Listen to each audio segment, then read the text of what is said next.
again, thank you for taking the time and meeting me. And you've been really friendly this weekend. I really appreciate it.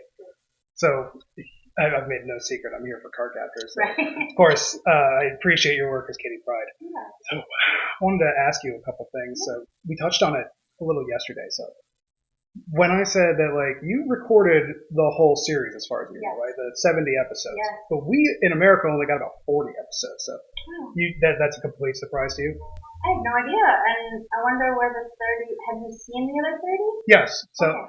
through various methods, I have managed to get all of them because the full series was aired like in the UK and Australia, but not in North America and Canada. Even if you try to like track down the like Card Captors never got a full release.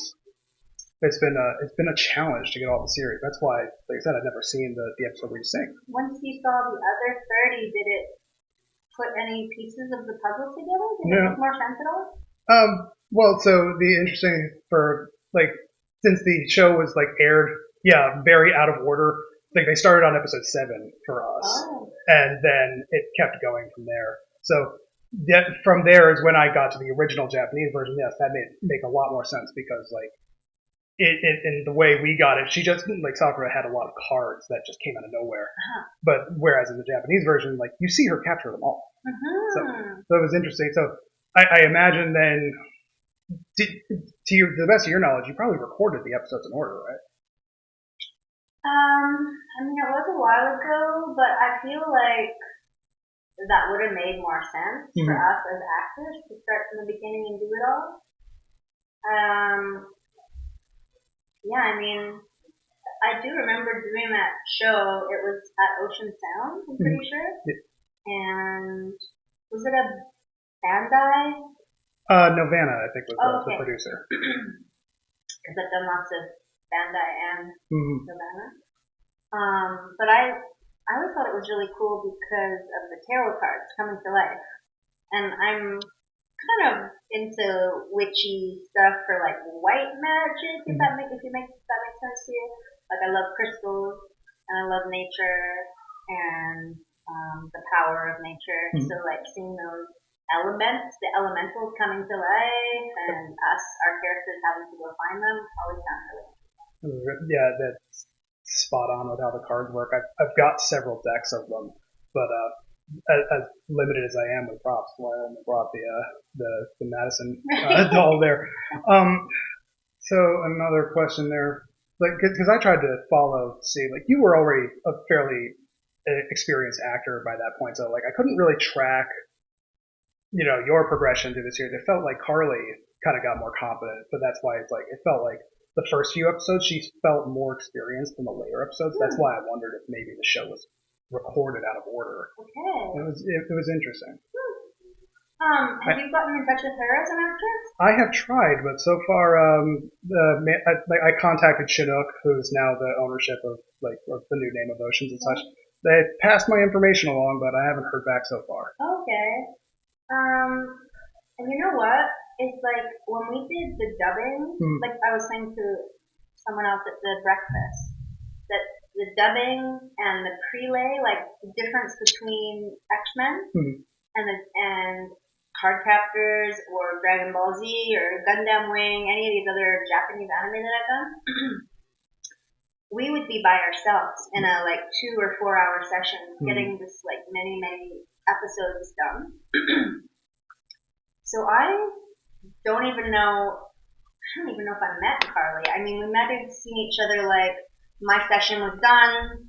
Hey, have a good session, that kind of thing. But we never really hung out. Whereas the X-Men cast, we really bonded because we had 4 years, maybe 12 episodes per year, where we were in the sound studio for many hours together, facing each other, interacting off of each other's emotions. Yeah. So I don't remember Carly or any of the other actors from that show. Yeah, that's a pretty common thing I've found with dubbing. So another interesting thing. So I've heard listening through the series. Did you add any additional voices to the series? Like I'm pretty sure you voiced at least one Clow card.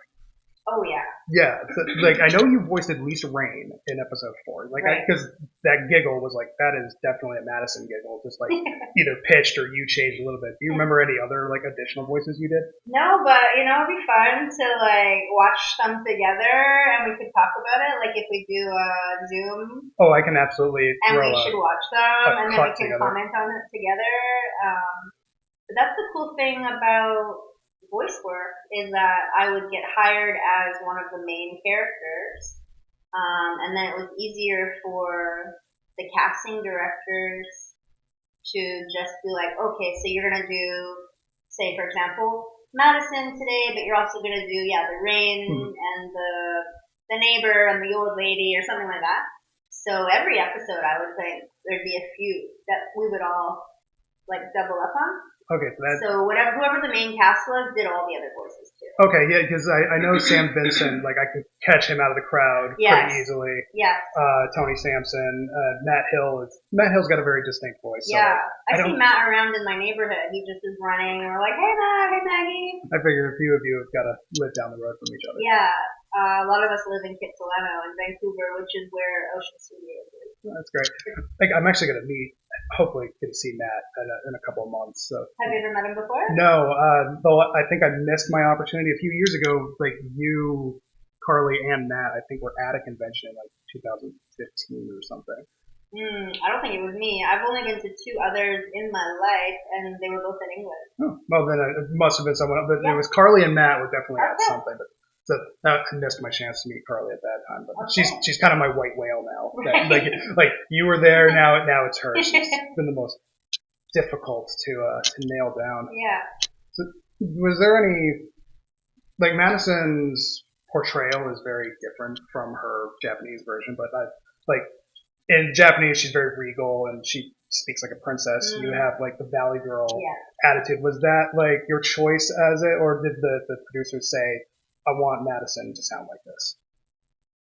Usually they would cast me because they liked my voice that I was already doing. Like, excuse me, my voice is a bit rough from talking so much again, but I may have said to you, like, since I've become a mother and getting older, my voice has gone lower, just more grounded in my body. Whereas when I was younger, my voice it did have a higher register.